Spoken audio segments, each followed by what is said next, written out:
ስለሞተ ሳይሆን ካህን የሆነው ስላቀረበ ነው ካህን የሆነው። የታረዙትን ስታለብሱ ታከማቻላችሁ፣ የተራቡትን ስታበሉ ታከማቻላችሁ። ደህንነት አይደለም። ደህንነት በነፃ በክርስቶስ ኢየሱስ በማመን ነው የሚገኘው። ሰው ምን አይነት ድካም እንዳለበት የተካፈለና ያወቀ ማን ነው? ኢየሱስ። ሊቀ ካህን የሚሾም ማን ነው? እግዚአብሔር።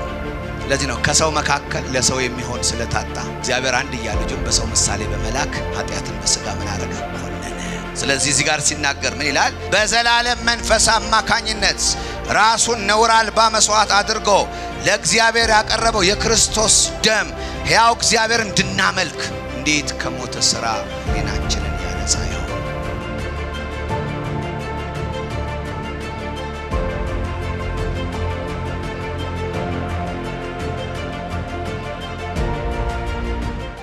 ሁላችሁንም በጌታ በኢየሱስ ስም ሰላም እላችኋለሁ። ሰላም ናችሁ? እስቲ ለአምላካችን ከፍ ያለ ለረዳን ላገዘን ሃሌሉያ። አንዴ እንቀመጣለን። ጌታ የተባረከ ይሁን። ሃሌሉያ። ተጫወቱ፣ ችግር የለም። ጌታ ይመስገን። እግዚአብሔር መልካም ነው። አሜን። እንግዲህ እግዚአብሔር ረድቶን ባለፈው ሳምንት ከናንተ ጋር አልነበርንም። የነበርነው ከአርብ ጀምሮ ቡታጀራ አዲስቷ ቤተክርስቲያን ላይ ነው። የአዲስቷ ቤተክርስቲያን ምእመናን ሰላም ብለዋችኋል። ከመቼው አትበሉ ብለዋችኋል። እና እግዚአብሔር በጣም በመልካም ነው የረዳን። እዛ ስፍራ ላይ እግዚአብሔር ድንቅ አድርጓል። 3 ቀን ወንጌል 2 ቀን ወንጌል ወተን ሰብከናል። 3ኛው ቀን እሁድ ስለነበረ ቀጥታ ወደ ጉባኤ ነው የገባ ነው።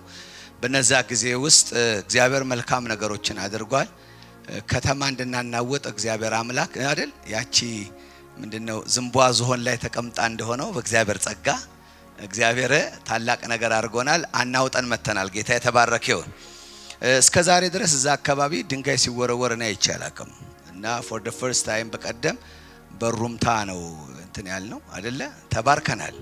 እና ነግሽ ጀርባውን ተባርኳል በድንጋይ። ጌታ የተባረከ ይሁን። ስለ አምላካችን ክብር እንስጥ። አሜን። እና መነቃነቅ ሆኖ ነበረ። በጣም በሚገርም ሁኔታ የሄደው ስኳድ ወይም ደግሞ ቡድን የወንጌሉን ስራ ለመስራት የነበረው ፓሽን በየቤቱ እንገባ ነበረ። አካባቢው በጣም የተጎሳቆለ ነው። የሚበላም የሌለባቸው ቤቶች በጣም በሚያሳዝን ሁኔታ እንገባ ነበረ። የገባንባቸው ቤቶች መታረዝ አካል ለብሶ ያለበት፣ ምግብና መጠጥ አካል ለብሶ የሌለበት። እኔ የገባውበት ቤት ቆሎ በቆሎ ቆሎ ተቆልቶ ቡና እየጠጡ እናትና አባት ቤተሰብ ቁጭ ብለው አይቻለሁ። አንዳንድ ጊዜ ይገርማል እንደዛ አይነት ነገር መኖሩ ማለት ነው። እና አዲስ አበባ መቀመጣችን ይቆጫል። እና የሰጣችሁንን ልብስ ይዘን ሄደን ምን ችለውን አርገን ሰተናል። ግን ገና እንሰበስባለን፣ ምክንያቱም መድረስ ስላለብን። ምንም አይነት እዛ ስፍራ ላይ ምድራዊ መንፈሳዊም ድሎት የለም። ግን ቅንነት፣ የተከፈተ ልብ፣ ወንጌል ለመስማት ያለ ጥሩ የተከፈተ ነገር አይተናል። እግዚአብሔር ይመስገን። ስለዚህ በጣም መልካም የሆነ ማህበረሰብ፣ ልትወዱት የምትችሉት ማህበረሰብ፣ ልትረዱት እጆቻችሁ ልትዘረጉ የምትችሉበት ማህበረሰብ፣ ወንጌል ሊሰራበት የሚችል ማህበረሰብ እንደሆነ በጣም ተመልክተናል። እና የሚገርማችሁ ከአርብ ጀምሮ በነበረን ፕሮግራም እሁድ ዕለት ኦልሞስት የወሰድናቸው ወንበሮች ሞልተው ወንበር ራሱ ማግኘት አልቻልንም። የኛ ሰዎች ተነስተው ነው የተቀመጡት። ጌታ ይመስገን። ስለዚህ እግዚአብሔር መልካም አደረገልን። ኢየሱስ ጌታ ነው። እስቲ ለአምላካችን ክብር እንስጥ። በዚህ ልናመሰግናችሁ እንፈልጋለን። እዚህ ጋራ ከናንተ የወሰድነው የተሰበሰበ የሚሽን ስራ 327730 ብር ነው የወሰድነው። ጠቅላላ ወጪያችን የ6 ወር ቤት ኪራይ ከፍለን ለአገልጋዮች ለተለያዩ ሰዎች ስጦታ ሰጥተን ለቤተ ክርስቲያኒቷ የሚያስፈልገውን አርገን ለፕሮግራሙ ሁሉ አርገን ወደ 312300 ብር ጨርሰናል። ጌታ የተባረከ ይሁን። ከወጪ ቀሪ 15430 ብር ይዘን መተናል። እና ከፋፍላችሁ እንዴ ጌታ ይባረክ። ይሄን ሪፖርት የምናረግላችሁ የሰጣችሁንን ቀጥታ ወስደን ልብሱንም ብሩንም የተጠቀምንበት እዛ ቦታ ላይ ለነበረን ፕሮግራም ነው። ያው መሳሪያ ካለመኖሩ የተነሳ ትልቅ ወጫችን የነበረው የመሳሪያ ኪራይ ነው። የሚቀጥለው ሳምንት አይ ሆፕ እግዚአብሔር ይረዳናል። ይሄ ሳውንድ ሲስተም ወደዛ እንወስድላቸዋለን። አሜን። ምክንያቱም የኛ ሳውንድ ሲስተም ተጭኖ መጥቶ ገብቶ ውሰዱኝ እያለን ኤርፖርት እንግዲህ ሰኞ እናወጣዋለን። ከዛ ሮብለት ወደዛ ስፍራ ሄደን እንባርካቸዋለን። ይሄን ስጦታ እንሰጣቸዋለን። ስለዚህ መቀጣጣል ያደርጋል ጌታ ማለት ነው። ስሙ የተባረከ ይሁን። በዚህ ጊዜ ወንድዬና ቤተሰቡን በጣም አድርገን እናመሰግናለን። አጠገባቸው ያለውን ሰው ቸርች ለመተከል እስቲ ምክንያት ሁን በሉት። አንድ ጊዜ ምክንያት ሁን። እንዴ ሰው እኮ ገብርኤልን ያሰራሁት እኔ ነኝ ይላል ሰው እኮ አይልም? ሚካኤልን እኮ እኔ ደጁን ያስጠረኩት እኔ ነኝ አይደለ? ባለፈው ይሄ የሰንሻይን ባለቤት ይሄ መድኃኒዓለም የሚባለው አለ አይደለ? እዛ ግቢውን በሙሉ አስፋልት ያደረገው እሱ ነው ተብሎ በቃ አስፋልት አደረገ ይላሉ። የሚገርም ነው፣ ምንም ለሌለበት። እኛ ግን የእግዚአብሔር ልጅ ኢየሱስ የሚመለክበት። አሜን። ስለዚህ we have to do something ማድረግ መቻል አለብን። ስለዚህ ይሄን ቤተሰብ እጅግ አድርገን እናመሰግናለን። ከተጨማሪ ከዛ ቦታ ላይ ምግብን ለሄደው ስኳድ አዘጋጅተው ተቀብለውልን ቤት አዘጋጅተው አገራቸው አይደለም አገራቸው እዚህ ነው፣ እዛ መጠለያ ነገር ነው ያላቸው፣ ግን ተቀብለውን በእያንዳንዱ ሁኔታ ውስጥ ምንም ሳይጎድልብን በጣም አስተናግደውናል። እስቲ አጨብጭባችሁ ይሄን ቤተሰብ ታንኪው እንድትሉ እንፈልጋለን። ከዛ በተጨማሪ ደግሞ ለቤተ ክርስቲያኒቷ ደግሞ ሰርፕራይዝ አድርገዋል። ጄኔሬተር በስጦታ ባርከዋል። ጌታ የተባረከው። ሌላ ደግሞ ካሜራ ካነን ደግሞ ባርከዋቸዋል። ጌታ የተባረከ። ቸርቿ ጥላን ሄደች። እግዚአብሔር ይባረክ። ስለዚህ ቤተ ክርስቲያኒቷ በዚህ ደረጃ ተባርካለች። እናንተም የባረካችሁት በሙሉ እዛ ስፍራ ላይ በጣም በመልካም ሁኔታ ሆኗል። እግዚአብሔርን ስለዚህ እጅግ አድርገን እናመሰግናለን። እዛ ያለው አገልጋይ ደውሎልኝ ነበር። ያው እንገናኛለን በየቀኑ ሰዎች እየመጡ እየተማሩ ነው አለኝ። ጌታ ይባረክ። የመጀመሪያ ፕሮግራም ያደረጉት ያለፈው ሮብ ነበር። ሮብ የነበረው ፕሮግራም ላይ እጅግ ተደስቶ ነበር። ክብር ለእግዚአብሔር ይሁን እና ዛሬ ሁለተኛ ፕሮግራማቸውን ነው የሚያደርጉት። እግዚአብሔር ይረዳል። አሜን። ስለዚህ እግዚአብሔር ስላገዘን ስትጸልዩ ስትማልዱ ነበረ። ውጤቱ ይሄ ሆኗል። በዚያ ስፍራ ላይ ሰይጣን በጣም ተበሳጭቶ ነበር። ላስት ቅዳሜ ማታ ነው። ቅዳሜ ማታ በጣም ተበሳጭቶ ነበር። ጨለማ ስለነበር ጨርሰን ኮንፈረንስ ስንገባ ጥግ ላይ ይዘው ሰዎች በድንጋይ ነበር የሚያሳድዱ የነበረው እና በዛ ወቅት ውስጥ ያው ልጆቻችን ነበሩ፣ ሁሉ ነበረ። ግን የጌታ ጥበቃ ስሙ የተባረከ ይሁን። ለምልክት እንዲሆን ተባለና ነግሽን ጀርባው ላይ ጠብ አረጉበት። እሱ ባይመታ ኖሮ ድንጋይ መኖሩንም አናቅም ነበረ። ስለዚህ ታንኪው ብለና ጨብጭብለታ ጌታ ይባረክ እና እጅግ ኃይለኛ የሆነ የእግዚአብሔር ስራ ነው በዛ የተጀመረው። ጸልዩላቸው፣ ጸልዩ። እግዚአብሔር ድንቅ ነገር ያደርጋል። ዘሰከንድ ራውንዳችን ወደ ደሴ ነው። እንቅስቃሴ ጀምረናል። በዚህ 3 ወር ውስጥ ዘካሚንግ ደግሞ ደሴ እንገባለን። አሜን። ስለ አምላካችን ክብር ይሁን። ከዛ ደግሞ በሚቀጥለው 3 ወር ውስጥ ደግሞ የት እንገባለን? አሩሲ እንገባለን። ጌታ ይባረክ። እግዚአብሔር ድንቅ ያደርጋል። አሜን።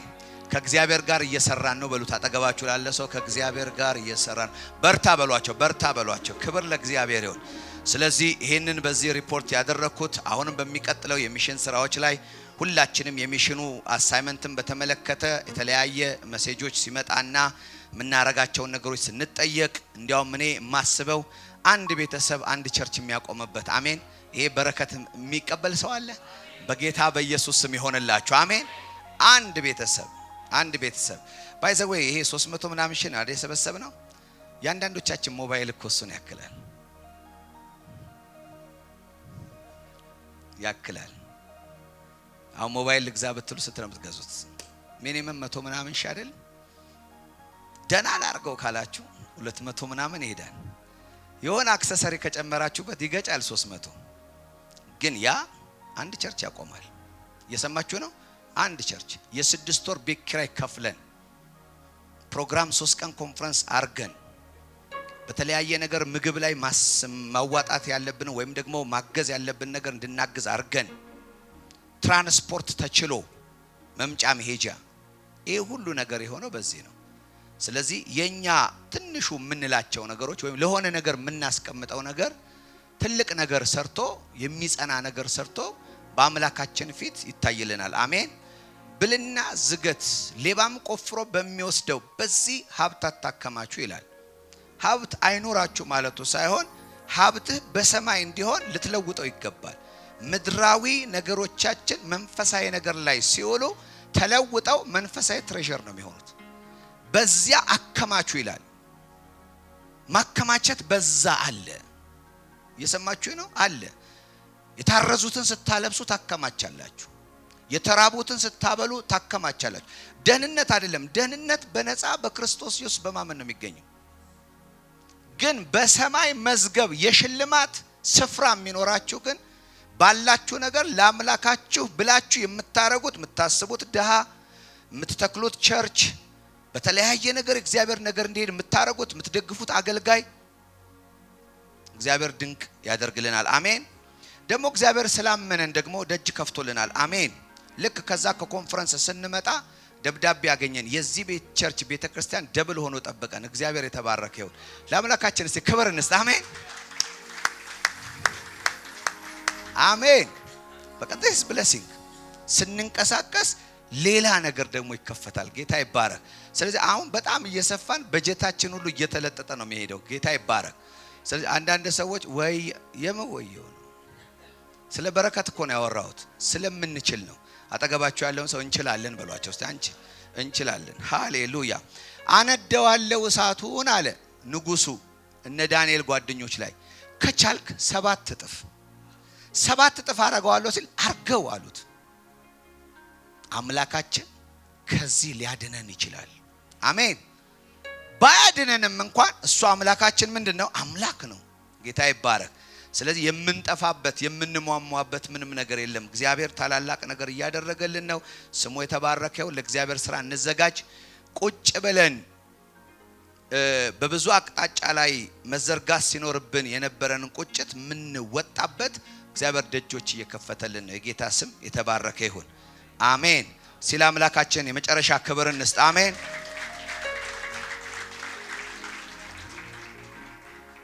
ሕክምናዬ የኔ መድኃኒት።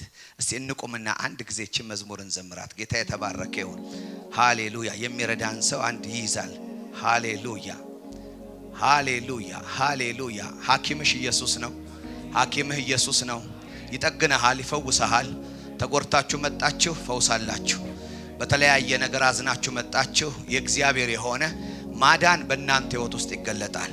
ቃሉን ላከ ፈወሳቸው፣ ከመከራቸው ማዳናቸው ይላል እግዚአብሔር ቃል። እግዚአብሔር በቃሉ ሊቀልድ ሳይሆን ይፈውሳል። አሜን። ስለዚህ እጆቻችሁን ዘርጉና ሃሌሉያ ሃሌሉያ ሃሌሉያ።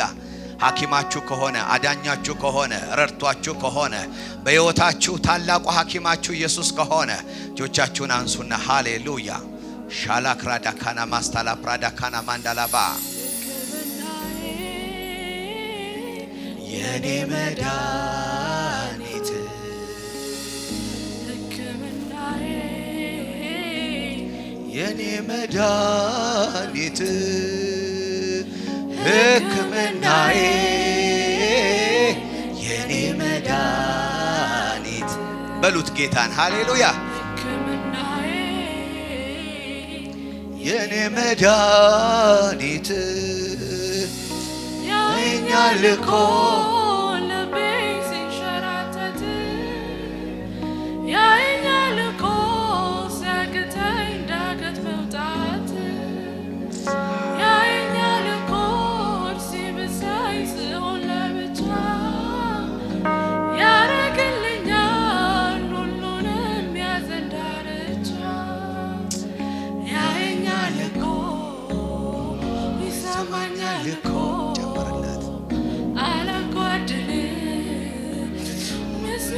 አምልኮ የኔ ወጌሻ የኔ ጠጋኝ ስሙን ጠርቼ ድኛለሁኝ። ሃሌሉያ ያየኛል እኮ ልቤ ሲንሸራተት ያየኛል እኮ ሲያቅተኝ ዳገት መውጣት ያየኛል እኮ ሲብሳይ ስሆን ለብቻ ያረግልኛል ሁሉንም ያዘን ዳርቻ ይሰማኛል እኮ አሜን ይሰማናል አላጓድልም በፍጹም የስሙን አምልኮ የኔ ወጌሻ አሜን ሃሌሉያ የኔ ተካኝ ስሙን ጠርቼ ሄድኛለሁ ሕክምናዬ የኔ መድኃኒት ሕክምናዬ የኔ መድኃኒት ሕክምናዬ የኔ መድኃኒት ሕክምናዬ የኔ መድኃኒት ያየኛል እኮ ልቤ ሲንሸራተት ያየኛል እኮ ሲያቅተኝ መውጣት ያየኛል እኮ ሲብሰኝ ስሆን ለብቻ ያደርግልኛል ሁሉንም ያለዳለቻ ያየኛል እኮ ይሰማኛል እኮ አላጓድልም በፍጹም የስሙን አምልኮ ኦ ኢየሱስ የኔ ወጌሻ የኔ መጋኝ ስሙን ጠርቼ ሄደኛለሁኝ ሕክምናዬ የኔ መድኃኒት ሕክምናዬ የኔ መድኃኒት ሕክምናዬ ሕክምናዬ የኔ መድኃኒት ሰይ ሕክምናዬ የኔ መድኃኒት እግዚአብሔር አምላክ ሆይ በኢየሱስ ስም እናመሰግንሃለን። አንተ ሐኪማችን ነህ፣ እናመሰግንሃለን። ዛሬ የሚጠገነው እንድትጠግነው ጸልያለሁ። የደከመው እንድታበረታው ጸልያለሁ። የተፍገመገመው እንድታጸናው ጸልያለሁ። ዛሬ ይህንን የፍቅር ግብዣ አንተ የሰጠህንን ያንተን እራት ስንካፈል ሞትህን ስናስብ ዛሬ ጌታ ሆይ በእያንዳንዳችን ሕይወት ውስጥ እግዚአብሔር አምላኬ ሆይ ያንተን ፍቅር የምንረዳበት ኃይል እንዲለቀቅልን በኢየሱስ ስም ጸለይን። ጌታ እግዚአብሔር አምላኬ ሆይ ይወደኛል ብለን ጌታው እንድንጸና ጸጋህ እንዲያግዘን በኢየሱስ ስም እንጸልያለን። ሐኪማችን እንደሆንክ ጠጋኛችን እንደሆንክ ፈዋሻችን እንደሆንክ ጌታው የምናውጅበት ሞመንት እንዲሆንልን በኢየሱስ ስም ጸለይን። ሁሉ ላንተ ክብር ይሁን በጌታ በኢየሱስ ስም አሜን። ሁላችንም እንቀመጣለን። የጌታ ስም የተባረከ ይሁን። ሃሌሉያ። ከእግዚአብሔር ቃል ዕብራውያን መጽሐፍ ሁላችንም እናወጣለን። ዕብራውያን መጽሐፍ ምዕራፍ 5 ጀምሮ የእግዚአብሔርን ቃል እንድንመለከት ፈልጋለሁ። ርዕሴ ይሄ ነው የሚሆነው፣ ታላቁ ካህን ኢየሱስ። አሜን። ታላቁ ካህን ኢየሱስ the high priest Jesus Christ ሃሌሉያ። ይሄ የምንካፈለው የጌታ እራት የምንለው ምንባርከው ጽዋ ምንባርከው ህብስት ከክርስቶስ ኢየሱስ ስጋና ደም ጋር ህብረት ያለው ሆኖ ይህንን በምንባርክበት ጊዜ እንድናስበው መጽሐፍ ቅዱሳችን የሚነግረን ብዙ ሐሳቦች አሉ። ከዛ መካከል ይሄ የሚነግረን ትልቁና ዋነኛው ነገር ኢየሱስ ክርስቶስ ካህናችን መሆኑን ነው። ክህነትን በተመለከተ በጣም እንድናስተውል ይነግረናል። ኢየሱስ ክርስቶስ የሚገርማችሁ ነገር ሁለት ነገር ነው የሆነው። አንደኛው መስዋዕት ራሱ ነው፣ ሁለተኛ መስዋዕት አቅራቢ ራሱ ነው። በየትኛውም ሁኔታ ውስጥ ሄደን መጽሐፍ ቅዱሳችንን ብንመረምር ካህኑ የራሱን ስጋ አቅርቦ አያውቅም። የክህነትና የቤተ መቅደስ የስርየት ስርዓት ከእግዚአብሔር ጋር የማስታረቅና የማጽናት ስርዓቶች ሲከናወኑ ወደ ቤተ መቅደሲቱ የሚገባው ሊቀ ካህን በአመት አንድ ጊዜ ወደ ውስጠኛው መቅደስ ሲገባ ይዞት የሚገባው ደም የራሱን ሳይሆን የኮርማዎች፣ የበጎች፣ የፍየሎችን ደም ይዞ ነው የሚገባው። በጥላው ዘመን በዚህ አይነት ስርዓት ውስጥ ስርየት ሲደረግ ስርየቱ ቴምፖራሪ ከቨሬጅ ብቻ የሚሰጠው እንደሆነ መጽሐፍ ቅዱሳችን ይናገራል። ላስተምር ስላይደለ ብዙ ዲቴል አልገባበትም። ስለዚህ እዛ ላይ ስንመለከት ከቨሬጅ ማለት ምንድነው? መሸፈን። ለዚህ ነው ሁሉ ጊዜ ኃጢአታቸውን ሰዎች ያስታውሳሉ እንጂ ሊረሱት አይችሉም። ኃጢአት የሚሰረይ ከሆነ ብቻ ነው የማይታወሰው። እግዚአብሔር በቃሉ ኃጢአትህን ደግሜ አላስብም የሚለውን ይሄንን አዲሱን ኪዳን ሲያመጣ በዚህ አዲሱ ኪዳን ውስጥ ስርየት ሲመጣ ሪሚሽን ሲሆን ሲሰረዝ ያን ጊዜ የሚሰረዘው ከሰውም ህሊና ውስጥ ጭምር ነው። በዚያ ዘመን ላይ ግን የሰው ህሊና ንጹህ ስለማይሆን ወደ አምላካቸው ለማምለክ ሲመጡ ክስ ይዛቸዋል።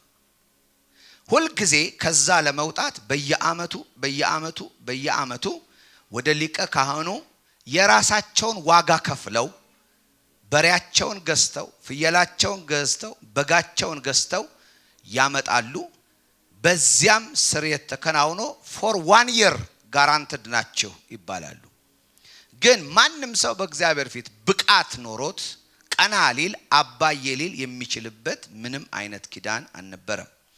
the only high priest ብቸኛው ሊቀ ካህን መስዋዕትም ራሱ አቅራቢው ራሱ የሆነበት የአዲስ ኪዳን ሥርዓት ግን እሱ የተለየ ነው። ጌታ ይባረክ። እዚህኛው ኪዳን ላይ በምንመጣበት ጊዜ መጽሐፍ ቅዱሳችን እንደሚነግረን መስዋዕት የሆነው ራሱ ነው። መስዋዕት ከሆነ በኋላ ደግሞ ከተነሳ በኋላ እንደገና ደግሞ ደሙን ይዞ ደግሞ እዚች እንዲህ የተጻፈችው የእውነተኛይቱ ድንኳን የተባለችው በዚያ በጌታ ዘንድ ያለችው ተበርናክል ውስጥ ስለ ሁላችን ስርየት ይዞ የገባው ማን ነው? እሱ ነው። ሁለት ስራ ነው የሰራው። ስለሞተ ሳይሆን ካህን የሆነው ስላቀረበ ነው ካህን የሆነው። ይሄን አዳምጡኝ። መሞት በግ ካህን አልነበረም። በግ ሟች ነው። ካህን አቅራቢ መሆን አለበት። መጽሐፍ ቅዱሳችንን በዚህ ደረጃ እንድንመለከተው ቅድም ያነሳውትን ዕብራውያን ምዕራፍ 5 እንመለከታለን። እያንዳንዱ ሊቀ ካህን ከሰዎች መካከል ይመረጣል። የእግዚአብሔር በሆነው ነገር ላይ ሰዎችን በመወከል ለኃጢአት የሚሆነው መባና መስዋዕት ለማቅረብ ይሾማል። አሁን ሊቀ ካህን ምንድነው የሚለውም በጣም ዲፋይን ነው የሚያደርገው። ሊቀ ካህን አንድ ሰው መሆን አለበት። መልአክ ሊቀ ካህን መሆን አይችልም። እግዚአብሔር ራሱ በእግዚአብሔርነቱ ሊቀ ካህን መሆን አይችልም። የሰማችሁ ነው? ሊሆን አይችልም። ሊቀ ካህን ለመሆን የሚወከሉት ሰዎች ስለሆኑ ሰዎችን መወከል የሚችል ሰው ያስፈልጋል። በቀደመው ሥርዓት ውስጥ ይወከል የነበረው ያው ሰው እንደነበረ እናውቃለን። እንደዚህ ይላል፣ እርሱ ራሱ ድካም ያለበት በመሆኑ አላዋቂ ለሆኑትና ለሚባዝኑት ሊራራላቸው ይችላል። ሌላው መራራት የሚችል ድካም የተካፈለ ሰውነት ምን እንደሆነ ያወቀ መሆን መቻል አለበት። አንድ ነገር ልንገራችሁ፣ እግዚአብሔር የእናንተን ጉዳት አያውቅም። የእናንተን አለመቻል ያወቀው በክርስቶስ በኩል ነው። የሰማችሁ ነው? እግዚአብሔር በልጁ በኩል ነው የተረዳን።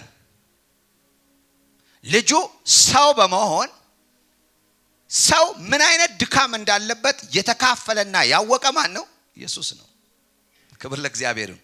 ስለዚህ ልጨርሰው እንደዚህ ይላል፣ ለሚባዝኑ ሊራራላቸው ይችላል። ስለ ራሱ ኃጢአትና ስለ ሌሎች ሰዎች ኃጢአት መስዋዕት ማቅረብ የተገባው በዚሁ ምክንያት ነው። ስለዚህ ድካም አለበት። ስለ ራሱም እንደገናስ ስለ ሕዝቡም ያቀርባል። ምን ስለሆነ? ሰው ስለሆነ። ይህንን ለማቅረብ አንድ ሊቀ ካህን የሚባል ሰው መሆን ያለበት ሰው ነው መሆን ያለበት። ስለዚህ እዚህ ጋር የምንመለከታቸው ነገሮች ስንመለከት ቁጥር 4 ላይ በአሮን እንደተጠራ በእግዚአብሔር መጠራት አለበት እንጂ ይህ ክብር ለራሱ የሚወስድ ማንም የለም። ኦኬ፣ ይሄን ደግሞ ሊያደርግ የሚችል እግዚአብሔር ብቻ ነው። ሊቀ ካህን የሚሾም ማን ነው? እግዚአብሔር ነው። ስለዚህ በቀደመው ኪዳን ውስጥ ሊቀ ካህን የተደረገው ማን ነው? አሮን ነው። አሮን ሲደረግ ስለወደደና ስለፈለገ ሳይሆን ማን ስለመረጠው ነው? እግዚአብሔር ስለመረጠው ነው። ልክ እንደዚሁ እግዚአብሔርም እዚህ ጋራ በአዲሱ ኪዳን ላይ ሊቀ ካህን የሚሆነውን ሰው መርጧል። እንዴት መረጠ? ይቀጥላል፣ እንዲህ ይላል፣ እንዲሁ ክርስቶስ ይላል። እንዲሁ ክርስቶስ ሊቀ ካህን የመሆንን ክብር ለራሱ አልወሰደም። ልሁን፣ ይመቸኛል፣ ልውሰደው ብሎ በራሱ አልወሰደውም። ግን እንዲህ ይላል፣ ነገር ግን እግዚአብሔር አንተ ልጄ ነህ እኔ አባት ሆንኩህ አለው። እንዲሁም በሌላ ስፍራ እንደ መልከጼዴቅ ሹመት አንተ ለዘላለም ካህን ነህ ይላል። ስለዚህ እግዚአብሔር ነው እንደ መልከጼዴቅ ሹመት። መልከጼዴቅ ዘፍጥረት 14 እና 7 ላይ የምናገኘው አብርሃም የተገናኘ አስራት ያወጣለት የሳሌም ንጉስ የሚባል የክህነት ዋና ምሳሌ ሆኖ የተቀመጠ የትውልድ ቁጥር የሌለው ከሰው የማይቆጠር የኢየሱስ ጠቋሚ ሰው ነበር። ኢየሱስ የሱን ቦታ ጥላው የኢየሱስ የክህነት ጥላ አሮን ጋር አይደለም ያለው መልከጼዴቅ ጋር ነው ያለው። ስለዚህ እንደ መልከጼዴቅ ሹመት ለምን መልከጼዴቅ ከሰው ዘንድ ሊቆጠር የሚችል የለም። ያንን ክብር ኢየሱስ ክርስቶስ በራሱ አምላክ ሆኖ ሳለ ሰው ለመሆን ፈቅዶ በመምጣት ወሰደው እንጂ በዘር ሲታይ የእንትና ዘር ሊባል የሚችል አይደለም። የሰማችሁኝ ነው? አይችልም። ለዚህ ነው ከሰው መካከል ለሰው የሚሆን ስለታጣ እግዚአብሔር አንድያ ልጁን በሰው ምሳሌ በመላክ ኃጢአትን በስጋ ምን አረገ? ኮነነ ይላል ቃሉ ሲናገር። ስለዚህ እዚህ ጋር ሲናገር ይሄን ነገር ይናገራል። ምን ይላል? ይሄንን ክብር ኢየሱስ ለራሱ አልወሰደውም። አሮን እንደተሾመ ሁሉ ኢየሱስ ለዚህ ነገር ምን ብሏል? ተሾሟል ይላል። ይሄንን ሹመት በተመለከተ ስንመጣ መቼ ነው ኢየሱስ ክርስቶስ ክህነትን ሹመት ያገኘው የሚለውን ስንመጣ መጽሐፍ ቅዱሳችን ላይ እዚህ ጋር የሚነግረን አንተ ልጄ ነህ እኔ ዛሬ ምን አረኩ? ወለድኩህ ያለው ቃል። ምክንያቱም ሞትን ኢየሱስ ክርስቶስ ከሞተ በኋላ ደሙን ካፈሰሰ በኋላ የሚያስፈልገውን ካደረገ በኋላ መነሳትና የክህነቱን ስራ ለመፈጸም መቆም አለበት። ትንሳኤ ካላገኘ ጌታ ሞቶ ከቀረ ካህን መሆን አይችልም። ምክንያቱም ካህን የሚሞቱት አቋርጠዋል። አሁን ለዘላለም ካህን የሚሆን ይፈልጋል። የሰማኝ ሰው አለ? ለዘላለም ካህን የሚሆን ያስፈልጋል። ስለዚህ ኢየሱስ ክርስቶስ ካህን ሆኖ ካህን ደግሞ እግዚአብሔር መቅደስ ውስጥ ቀጥታ ማንን ይዞ ደም ይዞ መግባት ስላለበት ሞቶ ከቀረ ደሙ ፈሷል፣ መስዋዕቱ ተከፍሏል። መስዋዕቱን ግን የሚወስድ የለም። ስለዚህ መስዋዕቱን ሊወስድ ከሞት ምን አረገ? ተነሳ። ስለዚህ ክህነቱን መቼ ተቀበለው ስንል ክህነቱን የተቀበለው ለማድረስ ያንን ሹመት ሲሾም። ለዚህ ነው መጽሐፍ ቅዱሳችንን በሐዋርያት ሥራ ምዕራፍ 13 ላይ ወስዳችኋለሁ። ይሄንን የምሰጣችሁ ስለ ክህነቱ መረጃ እንድናገኝ ብዬ ነው። ከዛ ቁጥር ምዕራፍ 13 ላይ ሐዋርያት ሥራ እንደዚህ ይላል። ሐዋርያው ጳውሎስ ሲተነትነው እንደዚህ ይላል 33 ኢየሱስን እንዲህ ይላል። ከ32 ጀምሮ ስናነበው እኛም እግዚአብሔር ለአባቶቻችን ቃል የገባውን የምስራች ቃል ለእናንተ እንሰብካለን። ስለዚህ ለአባቶች የተገባ ምስራች ቃል ነበር። ምንድነው ምስራቹ ቃል? ይቀጥላል። ኢየሱስን ከሙታን በማስነሳቱ ለነርሱ የገባውን ቃል ለኛና ለልጆቻችን ፈጽሟል። የገባላቸውን ተስፋ የፈጸመላቸው መቼ ነው? ኢየሱስን ከሞት ሲያስነሳው ነው የፈጸመው። ግልጽ ነው። ምክንያቱም እግዚአብሔር አምላክ ምን ብሏል? ሕጌን በልባችሁ ላይ ጽፋለሁ። ማንም እግዚአብሔርን እወቅ ብሎ ማንንም አያስተምርም። እግዚአብሔርን ራሳችሁ ታውቁታላችሁ፣ ኃጢአታችሁን ደግሜ አላስብም ብሎ የገባው ተስፋ አለ። ከናንተ ጋር የምገባው አዲስ ኪዳን አለኝ ብሎ ተስፋ ሰጥቷል። ለአባቶች የተገባው ተስፋ አካል የለበሰው ይላል እዚህ ጋር ሲናገር ኢየሱስን ከሙታን በማስነሳቱ ለነርሱ የገባውን ቃል ለኛና ለልጆቻችን ፈጽሟል። ኢየሱስ ጌታ ነው። ይሄውም ይልና መዝሙረ ዳዊት ላይ ያለውን ቃል ይጠቅሳል። አንተ ልጄ ነህ እኔ ዛሬ ወለድኩ። ደሞም እርሱ እንዳልበሰበሰና እግዚአብሔርም ከሙታን እንዳስነሳው ለማረጋገጥ እንዲህ ብሏል። የተቀደሰውና የታመነውን የዳዊትን በረከት ሰጣችኋለሁ። ስለዚህ በሌላ ስፍራ ቅዱስህን መበስበስ እንዲህ አትፈቅድም። ምክንያቱም ዳዊት ትንቢቱን ስለተናገረው ዳዊት ሞቶ በስብሷል ሰው ስለሆነ። ግን እዚህ ጋር ዳዊት በትንቢት የተናገረው ስለ ዳዊት ሳይሆን በዳዊት አፍ በትንቢት መንፈስ የተነገረው ስለማን ነው? ስለ ኢየሱስ ክርስቶስ ነው። ስለዚህ ቅዱስህን መበስበስ እንዲህ አታደርገውም። ይነሳል። ለምን አይበሰብስም? ለምን ይነሳል? ሊቀ ካህን እንዲሆን። ስለዚህ የሊቀ ካህናትን ሹመት ቀጥታ ሲናገረው አንተ ልጄ ነህ አለው ይላል። አንተ ልጄ ነህ ዛሬ ወለድኩ ይላል። መቼም ዛሬ ወለድኩ ሲል ኢየሱስ ከሙታን ሲነሳ አይደለም የተወለደው ነው። ከማርያም ሲወለድ ትዝ ይላችኋል። ከ33 ተኩል በፊት ነው ኢየሱስ ወደ መሬት የመጣው። ግልጽ ነው። ይሄ የአዲስ ኪዳን ደሙን በማፍሰሱ ብቃቱን ሲያረጋግጥ የሚያስፈልገው መስዋዕት ከከፈለ በኋላ ደሙ ስለፈሰሰ እግዚአብሔር አምላክ አስነሳውና እዚች እውነተኛይቷ የምትባል እኛ የምንጠየቅባት ቦታ ላይ ያንን ደሙን ይዞ ኢየሱስ እንዲገባ ተነሳ። አሜን። ለዚህ ነው መንገድ ላይ ተነስቶ ሴቶቹ ሊነኩት ፈለጉ አይደል? አትንኩኝ፣ ወደ አባታችሁና ወደ አባቴ ገና ምን አላረኩም አላቸው። ይሄን ካላቸው በኋላ ግን ነክተውታል። አልነኩትም፣ አብረውት ሆኗል። 40 ቀን በተለያየ መንገድ እየተገለጠ እሱ ክርስቶስ መሆኑን አስረድቷቸዋል። ስለዚህ አትንኩኝ ስላቸው let me first present the blood ደሙን ልሂድና ምን ላርክ ላሳይ። እዚያ ስትመጡ መግቢያ የሚሆናችሁን ነገር ምን በል ላስተካከል። ማናችሁም ደጅ እንዳትቀሩ። ክብር ለእግዚአብሔር ይሁን። አጠገባችሁ ላለ ሰው ሊቀ ካህንህ ስራህን ሰርቶልሃል በሏቸው አንዴ። አረ ድገሙና ሊቀ ካህንህ ስራህን ሰርቶልሃል በሏቸው አንዴ። አሜን። ስለዚህ እዚህ ቦታ ላይ ይህን ስንመለከት ኢየሱስ ክርስቶስ ከሞት ሲነሳ ካህን ሊቀ ካህን ሆኖ መስዋዕቱም ራሱ ሊቀ ካህንም ራሱ ሆኖ ሁሉ ነገር በእግዚአብሔር ብቻ ማንም ሳይገባበት ሰው ማዳን ስለማይችል እግዚአብሔር በአንድያ ልጅ አምሳል እኛን ለማዳን ታላቅ ስራ ሰራ። እስቲ አሜን ወገኖቼ። ይሄ በጣም የሚገርም ነገር ነው። እስቲ አጠገባችሁ ያለው ሰው እስቲ እግዚአብሔር ይወድሃል በሉት አንዴ። አረ ድገሙና እግዚአብሔር ይወድሃል በሉት አንዴ።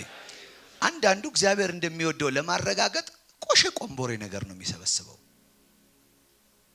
እግዚአብሔር እናንተ መውደዱ የምታውቁት ከቁርሳችሁ ተነስታችሁ ከልብሳችሁ ተነስታችሁ አይደለም።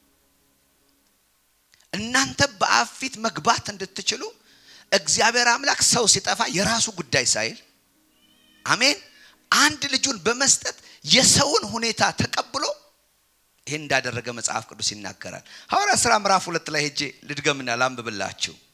ይሄ ነገር በጣም ውስጣችን እንዲገባ ያስፈልጋል። ምክንያቱም ይሄን ስንካፈል ምን አይነት ስራ እንደተሰራለን እንድናውቅ ያደርገናል። ምዕራፍ 2 ከቁጥር 24 ጀምሮ እንደዚህ ይላል። እግዚአብሔር ግን የሞትን ጣር አስወግዶ አስነሳው፣ ሞት ይዞ ሊያስቀረው አልቻለም። ዳዊትም ስለርሱ እንዲህ ይላል፣ ጌታን ሁሉ ጊዜ በፊቴ አየዋለሁ፣ እሱ በቀኜ ነውና ከቶ አልታወክም። ስለዚህ ልቤ ደስ አለው፣ አንደበቴም ሐሴት አደረገ፣ ስጋዬ በተስፋ ይኖራል። ነፍሴ በሲኦል አትተዋትምና ቅዱስህን መበስበስ እንዲያታደርገው የሕይወትን መንገድ እንዳውቅ አደረከኝ፣ በፊትህ በሐሴት ትሞላኛለህ። አሜን። ምን ለመሆን ሊቀ ካህን ለመሆን መነሳትን በተመለከተ እንደሚነሳ በመንፈስ ተረድቶ ዳዊት ስለ ኢየሱስ ክርስቶስ ምን ያደርጋል? ትንቢቱን መጽሐፍ ያስቀምጠዋል። ኢየሱስ ሊቀ ካህኔ ነው በሉ እስቲ አንዴ። አረ ድገሙና ኢየሱስ ሊቀ ካህኔ ነው በሉ አንዴ። መጽሐፍ ቅዱሳችን በዕብራውያን መጽሐፍ ምዕራፍ 2 ላይ ደግሞ ስንሄድ ይሄን ቃል እናገኛለን። ብዙ ቃል ነው ማበዛባችሁ። እነዚህን ቃሎች ቤታችሁ ሄዳችሁ ልታሰላስሏቸው ትችላላችሁ። ምክንያቱም እግዚአብሔር ለኛ ያረጋውን ነገር በጣም እንድናስተውል ስለሚያስፈልግ። ዕብራውያን 2 ከ14 እስከ 18 እንደዚህ ብሎ ይናገራል። ልጆቹ በስጋና በደም እንደሚካፈሉ እሱ ራሱ ደግሞ ያንኑ ተካፈለ። ይኸውም በሞት ላይ ኃይል ያለውን ዲያብሎስን በሞቱ ኃይል እንዲደመሰስ ነው። እንዲሁም በሕይወት ዘመናቸው ሁሉ በሞት ፍርሃት ባርነት የታሰሩትን ነፃ እንዲያወጣ ነው። እርሱ የመጣው መላእክትን ለመርዳት ሳይሆን የአብርሃምን ዘር ለመርዳት እንደሆነ ግልጽ ነው። ስለዚህ በሁሉ ነገር ወንድሞቹ መምሰል ተገባው። ይህን ያደረገው መሐሪና ታማኝ ሊቀ ካህናት ሆኖ እግዚአብሔርን ለማገልገልና ለሕዝቡ የኃጢአትን ስርየት ለማስገኘት ነው። ለሁለት ነገር፣ አንድ እግዚአብሔርን ያገለግላል፣ ሁለተኛ ስለኛ ኃጢአት መስዋዕት ያቀርባል። ሁለት ነገር። ስለዚህ ጌታ ኢየሱስ ክርስቶስ አሁን በእውነተኛይቷ ድንኳን ላይ እንደ ሊቀ ካህን አገልግሎት ያቀርባል። ምክንያቱም ሊቀ ካህን የሚያደርጋቸው ስርየት ማቅረብ ብቻ ሳይሆን ለአምላክ የሚገባው መስዋዕት ምን ያደርጋል? ያቀርባል። ሊቀ ካህን በመቅደስ ውስጥ ያለ ብቸኛ ሰራተኛ ነው። ካህናት ይኖራሉ፣ ደጅ ናቸው። ሊቀ ካህኑ ግን ውስጥ መግባት የሚችል አክሰስ የተሰጠው ነው። ስለዚህ እግዚአብሔርን ለማገልገል ስለዚህ ይሄንን አገልግሎት ኢየሱስ ወስዶታል። እግዚአብሔርን ያገለግላል። አት ዘ ሴም ታይም የሚያገለግለው በማን ነው? እኛን በአብ ፊት በደሙ አማካይነት እንድንቀርብ መካከለኛ ሆኖ ያገለግላል። ሊቀ ካህን ሰውን ካልያዘ ዋጋ የለውም። ሊቀ ካህን ያስፈልገው ስለ ሰው ብቻ ነው፣ ስለ መላእክም አይደለም። ስለዚህ ነው እዚህ ጋር ሲናገር እሱ የመላእክን ዘር አልያዘም፣ እሱ የያዘው የሰውን ዘር ነው። እግዚአብሔር መርዳት የፈለገው ሰውን ነው። ሰይጣንን ሊረዳው አልፈለገም፣ አጋንንቶችን ሊረዳ አልፈለገም፣ የወደቁትን ሊረዳ አልፈለገም። እግዚአብሔር ሊረዳ ያሰበው ሰውን ነው። ሰውን ለመርዳት ሰው መሆን እንደሚገባ አውቆ ይህንን ታላቅ የሰውነትን ተግባር ኢየሱስ ክርስቶስ ወሰደ። ክብር ለእግዚአብሔር ይሁን። ስለዚህ በሁሉ ወንድሞቹን መምሰል ተገባው። ማንን መምሰል? እኛን መምሰል ተገባው። ስለዚህ እንደኛ ተራበ፣ እንደኛ ተጠማ፣ እንደኛ ተቸገረ፣ የኛን ስቃይ ተካፈለ። በኃጢአት ምክንያት ያለውን ስቃይ አይደል ኢየሱስ ክርስቶስ ዲያብሎስ እኮ ፈተነው አይደል? ሲራብ መጣ አይደል እንዴ? ሲዋረድ መጣ። የታለ አንተ እግዚአብሔር ልጅ ከሆንክ ራስን እስቲ ከዚህ ጣል፣ ጠባቂዎች አሉ እንት ለሌለ እንደ መላእክቶቹ የታሉ?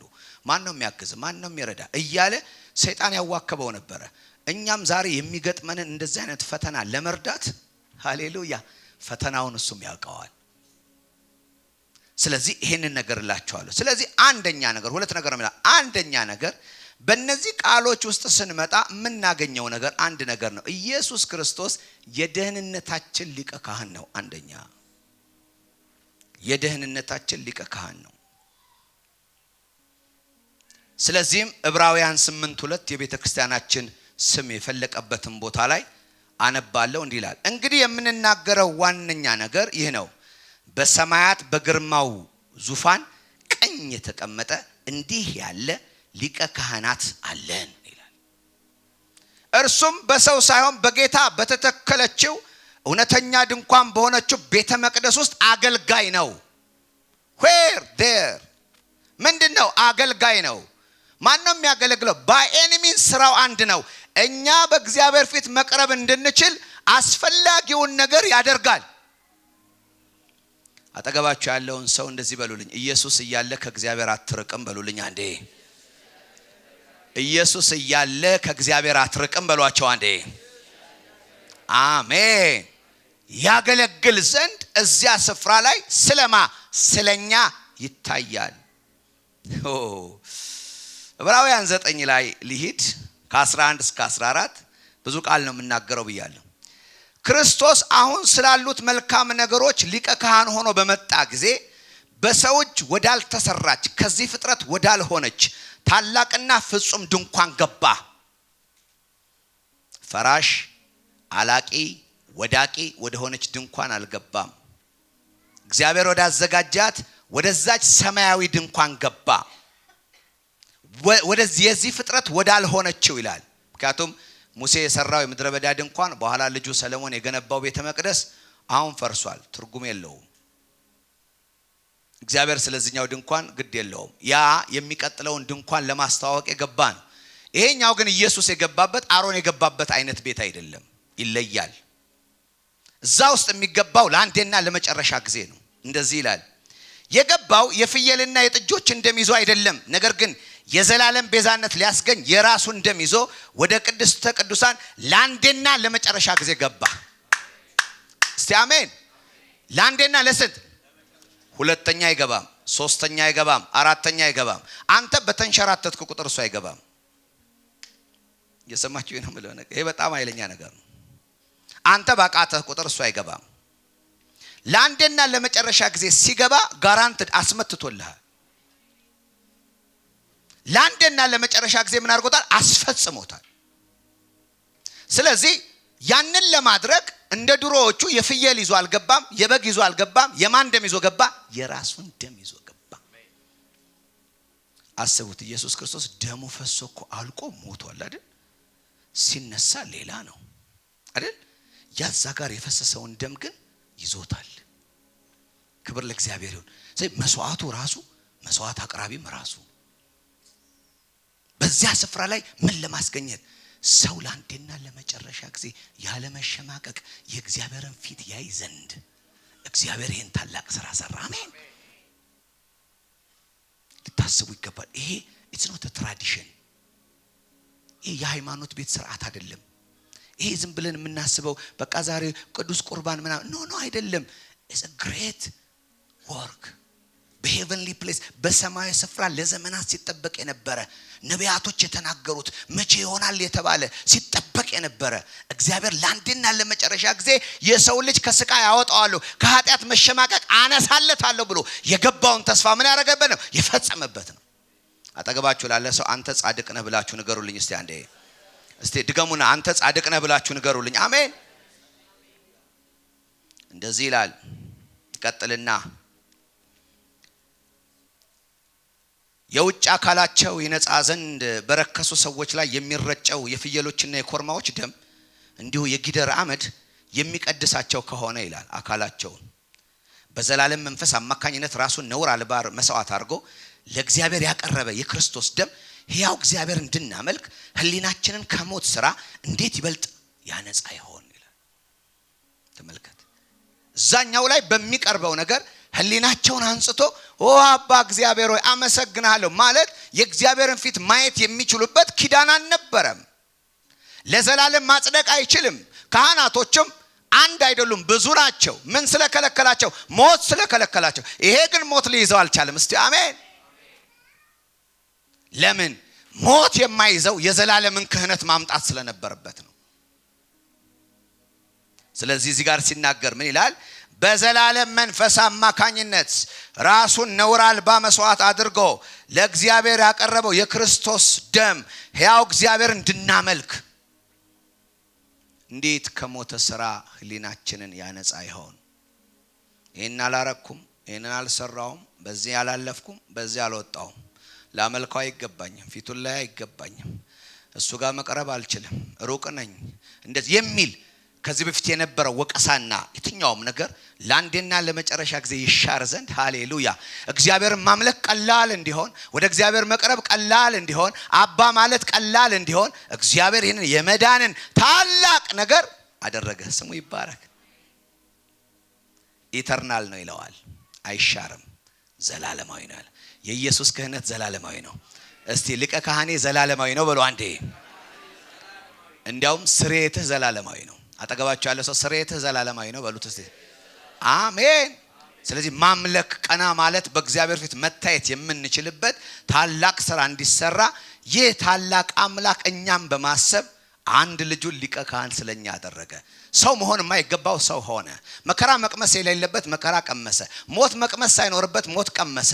አምላክ ሊሞት አይችልም፣ ግን የኛን መልክ ተሸከመ። የኛን ማንነት ተሸክሞ ምን አደረገ? ሞተ፣ ተቀበረ፣ በሶስተኛው ቀን ከሙታን ተለይቶ ተነሳ። ወንጌል ይሄ ነው። ኢየሱስ ጌታ ነው። ኢየሱስ ጌታ ነው። ስለዚህ ለአንዴና ለመጨረሻ ጊዜ በህሊና ያለ ክስ ሁሉ የሚሻርበት በአብ ፊት የምንቀርብበት የዘላለም ኪዳን በግ ሆኖ የናዝሬቱ ኢየሱስ ራሱ መስዋዕት ሆኖ ራሱ አቅራቢ ሆኖ ከሞት ከተነሳ በኋላ ይሄንን አገልግሎት በአብ ፊት ምን አደረገው? ሰራው። ኢየሱስ በእግዚአብሔር ፊት የኔ አገልጋይ ነው በሉት። አጠገባችሁ ያለው ሰው የኔ አገልጋይ ነው። አገልጋይ ደግሞ አይፎርሽም በሏለስ የአገልጋይ። ስለዚህ የኔም አይፎርሽኩ አይደለም። አሜን። አይፎርሽም። አሮን ይፎርሻል አይደል? ምን አድርጓል? ጣዖት ለህዝቡ ሰርቶ እኮ አድርጓል። ኢየሱስ አይፎርሽም። አሜን። ስለዚህ እኔም አልፎርሽም። ስሙ የተባረከ ይሁን። ስለዚህ ይሄንን ይናገራል። ጨምርላችኋለሁ 25ኛው ቁጥር ላይ እዛው 9 ላይ ሊቀ ካህናት የራሱ ያልሆነውን ደም ይዞ በአመት ወደ ቅድስተ ቅዱሳን እንደሚገባ ክርስቶስ ራሱን ብዙ ጊዜ መስዋዕት ለማድረግ ወደ ሰማይ አልገባም። ስንት ብዙ ጊዜ አልገባም። እንዲህ ቢሆን ኖሮ ዓለም ከተፈጠረ ጀምሮ ክርስቶስ ብዙ ጊዜ መከራ መቀበል ባስፈለገው ነበር። አሁን ግን በዘመናት መጨረሻ ራሱን መስዋዕት በማድረግ ኃጢአትን ለማስወገድ ለአንዴና ለመጨረሻ ጊዜ ተገልጧል። ሰው አንድ ጊዜ ሊሞት ከዚያ በኋላ ፍርድ ፊት ሊቆም ተወስኖበታል። ክርስቶስ የብዙ ሰዎችን ኃጢአት ለመሸከም እንዲሁ አንድ ጊዜ መስዋዕት ሆኗል። አንዴ ነው መኮነን፣ አንዴ ነው መጽደቅ። ስለዚህ ይሄንን አንዴ መጽደቅ ለማድረግ አንዴ ገባ፣ ሁለተኛ አይደግምም። አጠገባችሁ ያለውን ሰው በእግዚአብሔር ላይ ያለ እምነት ምን አይነት ነው በሏቸው። ተቀብያለሁ ሲልህ ተቀብለሃል ወይ በሏቸው አንዴ። አሜን ሃሌሉያ። ደስታ የሚሞላ ጣዋት ስናወራ ነበር። ይሄ እምነታችንን እኮ ቦታው ላይ የሚያደርግ ነው። ሰው እንዲህ ካሰበ በእግዚአብሔር ፊት መደሰት ይችላል። እውነተኛ ደስታ ላያችሁ ላይ ይመጣል። በእግዚአብሔር ፊት መጫወት ትችላላችሁ። ኃይል ይኖራቸዋል። ጸጋው በህይወታችሁ መስራት ይጀምራል። ዲፕሬሽን አያጠቃ። እንዴ ክርስቲያን ሆነህ እንዲህ አይነት ነገር ተሰርቶልህ የዲፕሬሽን መድኃኒት እንዴት ትወስዳለህ? እንዴት ሀዘንተኛ ሆነ ትመላለሳለህ? ዛሬ ይሄ ነው የሚያስታውሳችሁ። ዛሬ ይሄንን ከተካፈላችሁ በኋላ ላያችሁ ላይ ያለ የዲፕሬሽን መንፈስ በጌታ በኢየሱስ ስም የተመታ ይሆናል። በኢየሱስ ስም የተመታ ይሆናል። በኢየሱስ ስም የተመታ ይሆናል። ርቀት እንዲሰማችሁ ያደረገ አጋንንታዊ ኃይል በኢየሱስ ስም ተፈረደበት። በኢየሱስ ስም ተፈረደበት። በኢየሱስ ስም ተፈረደበት። ስለዚህ ኢየሱስ ይሄንን ሲያደርግ የአዲሱ ኪዳን መካከለኛ ሆኖ ይሄንን ምን አደረገ? ፈጸመ። 9:6 ሁሉ በዚህ መልክ ከተዘጋጀ በኋላ ይላል የምድራዊውን ድንኳን ካህናት አገልግሎታቸውን ለመፈጸም ዘወትር ወደ ድንኳኒቱ መጀመሪያ ክፍል ይገባሉ። ነገር ግን ወደ ውስጠኛ ክፍል የሚገባው ሊቀ ካህኑ ብቻ ነው። የሚገባውም በዓመት አንዴ ነው። ስለ ራሱ ኃጢአትና ህዝቡ ባለማወቅ ስላደረገው ኃጢአት የሚያቀርበውን ደም ሳይዝ ከቶ አይገባም። ደም ሲይዛል። ደም ሲይዝ አንደኛ ደሙ የራሱ አይደለም። ሁለተኛ ደም ሲይዝ ሁለት አይነት ነው የሚይዘው። አንድ ለራሱ ይዛል፣ ሁለተኛ ለህዝቡ ይዛል። ለምን? እሱም ኃጢአተኛ ስለሆነ። ስለዚህ አሮን ውስጠኛው ክፍል ሲገባ ሁሉ ጊዜ ስለ ራሱም ይዞ ይገባል። ምክንያቱም ደም ከሌለው እግዚአብሔርን ማየት ስለማይችል። የመጀመሪያይቱ ድንኳን ቆማ እስካለች ድረስ ወደ ቅድስተ ቅዱሳን የሚወስደው መንገድ ገና እንዳልተገለጠ መንፈስ ቅዱስ ያሳያል። ያንን ስንመለከት እግዚአብሔር እውነተኛ ሰዎች ገብተው በዚያ ስፍራ ላይ ያለ ኃጢአት የሚታዩበትን ለማድረግ የጠቆመው የአዲሱን ኪዳን ሥርዓት ይጠቁማል እንጂ በራሱ ገና ያልተፈጸመ መሆኑን መንፈስ ቅዱስ ምን ይላል? ያሳያል። ይህም በአሁኑ ዘመን ምሳሌ ሲሆን የሚቀርቡ መባና መስዋዕት የሚያመልከውን ሰው ህሊና ፍጹም ሊያደርጉት አይችሉም። ስለዚህ የኮርማ የበጎች ፍጹም ሊያደርግ አይችልም። ስለዚህ ሰው ፍጹምና ተሰምቶት ጻድቅ ነኝ ብሎ በእግዚአብሔር ፊት በደስታ መሆን አይችልም። እነዚህ ሁሉ አዲሱ ሥርዓት እስኪመጣ ድረስ የሚደረጉ የምግብና የመጠጥ ሥርዓቶች ብቻ ናቸው ይላል። ቁጥር 11 ክርስቶስ አሁን ስላሉት መልካም ነገሮች ሊቀ ካህናት ሆኖ በመጣ ጊዜ ግን በሰው እጅ ወዳልተሰራቸው ወደ እውነተኛይቱ ሲገባ ሰዎች ለአንዴና ለመጨረሻ ጊዜ ከህሊና ክስ ነፃ ሆነው እግዚአብሔርን ለማስደሰት ምንም ነገር ሳይጨምሩ ክርስቶስ ባስቀመጠው ደም ብቻ የእግዚአብሔርን ፊት እንዲያዩ ወንጌሉ ደንግጎላቸዋል። አልጨምርም እኔ ምንም ላይ አገለገላችሁ ደስ ይላል። አገልግሎታችሁ በእግዚአብሔር ፊት ሞር ተቀባይ አያረጋችሁ። መስጠታችሁ በእግዚአብሔር ፊት ሞር ተቀባይ አያረጋችሁ። ህይወቴን አንጽቻለሁ ይገባኛል ስላነጻህ የሚገባ ስላላነጻህ የሚገባህም ነገር የለም። የተገባህ በአንዱ በልጁ ክህነትን በወሰደ በናዝሬቱ ጌታ በኢየሱስ ደም አማካይነት ብቻ ነው። አሜን። ሁለተኛ የምናነሳው ስለ ደህንነታችን ብቻ ሳይሆን ለአማኞች ዛሬም ክብር ለእግዚአብሔር ይሁን ስለሚራራ ኢየሱስ ክርስቶስ በአብ ፊት ያገለግላል ስንል ተመልከቱ። ሁለቴ የሚቀርብ ካልሆነ ስንቴ ነው የቀረብነው? እኛ አንዴ ምን ብለናል? ቀርበናል። በቃ ፊኒሽድ አለቀ። ከቀረብን በኋላ ግን ካህን ሆኖ ለዘላለም ምን ይላል? ይኖራል። የት ነው የሚኖረው? እዛ ምን እያደረገ? እያገለገለ። ማን ነው የሚያገለግለው? እግዚአብሔርን ያገለግላል። በምን በኩል? በእኛ በኩል ነው የሚያገለግለው። በሚያገለግልበት ጊዜ ለኛ ያለው ጥቅም ምንድነው የሚለውን ነገር እንመለከታለን። ይህንን ስንመለከት ኢየሱስ ክርስቶስ በአሁን ሰዓት በአብ ቀኝ ተቀመጠ፣ ስራ ጨረሰ ብለን አይደለም የምንለው። የመዳን ስራ እንጂ ያለቀው ከቅዱሳን ጋር ያለው ነገር ግን አላለቀም። አሜን። ገና ተመልሶ ይመጣል፣ እኛም እንሄዳለን። አሜን። ስለዚህ አዲስቷ መንግስት ገና ትመሰረታለች። ግን አሁን ባለበት ስፍራ ላይ ያለውን ነገር ስንመለከት ሮሜ መጽሐፍ 8:34 ላይ የእግዚአብሔርን ቃል አነባለሁ። ከዛ ደግሞ ዮሐንስን አነባለሁ። ሮሜ መጽሐፍ ምዕራፍ 8 ቁጥር 34 ኦ ሃሌሉያ። ታዲያ የሚኮንን ማን ነው? የሞተው እንዲሁ ከሞት የተነሳው በእግዚአብሔር ቀኝ የተቀመጠው ክርስቶስ ኢየሱስ ስለኛ ይማልዳል። አሁን ሐዋርያው ጳውሎስ ለሮሜ ሰዎች ነው የጻፈው። ሮሜን ሲጽፍላቸው ሮሜዎች ክርስቲያን ናቸው አይደሉም? ሮሜ ምንድን ናቸው? ክርስቲያኖች ናቸው። ስለዚህ ለክርስቲያኖቹ ምንድነው ስለኛ ምን ያደርጋል? ይማልድልናል ይላቸዋል። ይሄ ምልጃ ማለት ለክርስቲያኖች ደሙን ያሳይላቸዋል ማለት ሳይሆን በዚያ ስፍራ ላይ የሊቀ ካህንነትን ስራ ስንመለከት በድካማቸው የማይራራ ሊቀ ካህን የለም ስለሚል በየትኛውም በህይወት ባለው ድካም ውስጥ ስለነሱ ምን ያደርግላቸዋል? ይታይላቸዋል። ስለዚህ እዚህ ጋር እንደሚናገረው ስለኛ ክርስቶስ ከክርስቶስ ፍቅር የሚለየን ማን ነው? ችግር፣ ስቃይ፣ ስደት፣ ረሃብ፣ ራቆትነት፣ አደጋ፣ ሰይፍ ነው።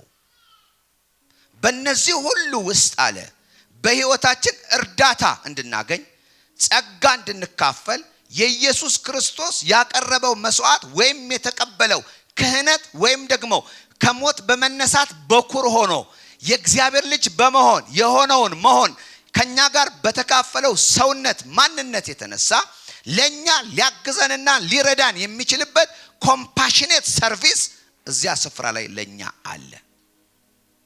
እግዚአብሔር የተባረከ ይሁን። ለዚህ ነው ዮሐንስ መልእክት ላይ ምዕራፍ 1 ቁጥር 9 ላይ ይሄንን ዮሐንስ በጣም አብራርቶ ይናገራል። እንደዚህ ብሎ ይናገራል ዮሐንስ መልእክቱ ላይ አንደኛ ዮሐንስ ምዕራፍ 1 ቁጥር 9 ላይ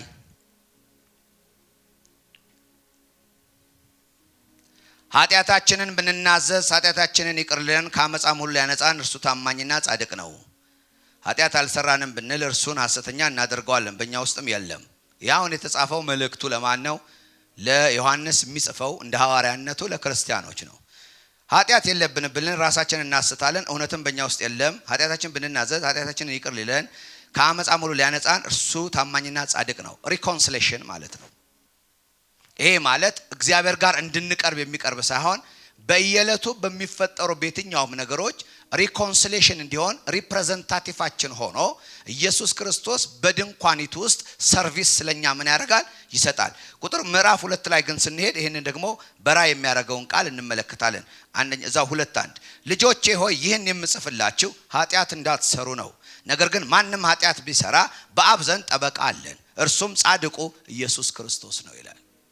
ምን አለን ይላል? እስቲ ጠበቃ አለኝ በሉ አንዴ። ጠበቃ ይሄ ጥብቅና የሚለው ቃል መጽሐፍ ቅዱሳችን ላይ ጳራቅሊጦስ ተብሎ መንፈስ ቅዱስ ሲመጣ መንፈስ ቅዱስ አንደኛው ከሚሰራው የማጽናናት ስራ እሱ ነው። ስለዚህ ያ የመንፈስ ቅዱስ ስራ የሚሰራበት ትክክለኛው አክሰስ ኢየሱስ ክርስቶስ እዛ ስለኛ ስለተቀመጠ መንፈስ ቅዱስ ዛሬ በውስጣችን ሆኖ ማጽናናትን ያደርጋል። ኢየሱስ ክርስቶስ እዛ ባይገባ ኖሮ መንፈስ ቅዱስ የማጽናናትን ስራ በእኛ ውስጥ መስራት አይችልም። መንፈስ ቅዱስ ኮምፎርተር መሆን እንዲችል እኛ ተቀባይነት ማግኘታችንን የሚያረጋግጥ ደም ስለኛ መቅደም አለበት። ገብቶ እዛ ጋር ኮንፈርም ስላደረገልን ዛሬ በመንፈስ ቅዱስ አማካይነት በየትኛውም ስተታችን ላይ ሪኮንሲሌሽን እንድናመጣ ጠበቃችን ሆኖ ምን ያደርጋል? ያገለግለናል። ለዚህ ነው ጳራቅሊጦስ የሚለው ቃል ብዙ ትርጉም አለው። አንደኛው ስታንዲንግ ነው ማለት ስታንድ ባይ ማለት የሚቆም ማለት በየትኛውም ነገር ስትጠሩት አብሯችሁ ሊሆን የሚችል ማለት ነው። ሌላው አመቻች ነው። ሌላ ደግሞ ካውንስለር መካሪ ነው። ሌላኛው አድቮኬት ይላል። አድቮኬት ማለት ጠበቃ ማለት ነው። ስለዚህ የመንፈስ ቅዱስ ጠበቃነት ምንድነው ስንል ጥብቅናውን መንፈስ ቅዱስ የሚሰራው ኢየሱስ ክርስቶስ በሰራው የደም ስራ አማካኝነት ነው። ስለዚህ በቅዱስ ተቅዱሳን ውስጥ በተቀመጠው ደም አማካኝነት ኢየሱስ አገልጋይ ሲሆን ማናችንም በመናደርጋቸው ነገሮች ውስጥ ለሪኮንሲሌሽን የሚሆን የእግዚአብሔር መንፈስ ስራ በእኛ ውስጥ ይሰራል። እስቲ ይሄንን አሜን በሉ አንዴ። ስለዚህ ነው ኢየሱስ ክርስቶስ አንድ ያቀርቦናል ብለን ዛሬም ባለንበት ህይወት ውስጥ በየትኛውም ነገር ውስጥ ምንም ቢሆን ምንም ሊያደርግልን አይችልም ብለን ልንል አንችልም። በዚህ ውስጥ ስለኛ ምን ያደርግልናል? ሰርቭ ያደርገናል። ምክንያቱም የዚች የእውነተኛይቱ ድንኳን ምንድነው ነው የሚለው? አገልጋይ ነው። ኢየሱስ ዛሬ ምንድነው? አገልጋይ ነው። የሚያገለግልበት መቅደስ ነው የተለየው።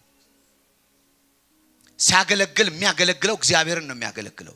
ሲያገለግል በሊቀ ክህንነቱ ነው። ሊቀ ክህን ደግሞ የሆነው ስለማን ነው? ስለ ሰው ነው፣ ስለሌላ አይደለም። ስለዚህ ለሚመጡትም መታውም በመንግስት ውስጥ ላሉት ሰዎች ዛሬም ጠበቃ ሆኖ ምን ያደርጋል? ያገለግላል። ክብር ለእግዚአብሔር ይሁን።